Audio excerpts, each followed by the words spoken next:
केवल new BJP ही नहीं, बल्कि प्रधानमंत्री मोदी जी आज एक नए भारत के शिल्पी भी हैं, एक नए भारत के शिल्पी।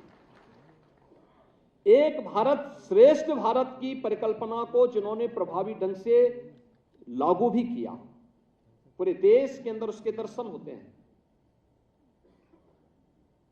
हमें याद है, मुझे अलग अलग कालखंड में प्रदेश, अलग अलग वर्षों में, अलग अलग समय में देश के अलग अलग कोनों में जाने का अवसर प्राप्त होता हुआ है और मैंने वहां की परिस्थितियों को बहुत नजदीक से देखा है।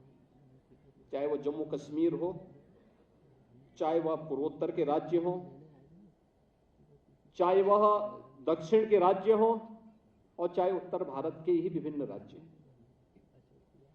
इन सभी राज्यों में अलग अलग समय में हमें जाने का अवसर प्राप्त हुआ और वहां की कार्य पद्धति को बहुत नजदीक से देखने, जानने, सुनने,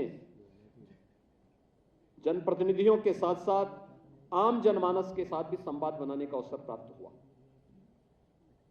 आश्चर्य होता है हमें कि आखिर 1947 से लेकर के अब तक उन भावनाओं को समझने का प्रयास उस 2014 तक क्यों नहीं किया गया, जो 2014 के बाद प्रभावी ढंग से क्रियान्वित हुई तो उसके परिणाम भी सामने देखने को मिले। आज कश्मीर से धारा 370 समाप्त हुई, कश्मीर में शांति और पर्यटन के एक नए दौर में कश्मीर विकास की एक नई ऊंचाइयों को छूता हुआ दिखाई देता है। अब कश्मीर इशू नहीं, कश्मीर में अब इस बात की चर्चा होती है कि पाक अधिकृत कश्मीर के लोग इस बात को कहते हैं, साहब हमें भी भारत का हिस्सा बनाइए। ये एक नई सोच है।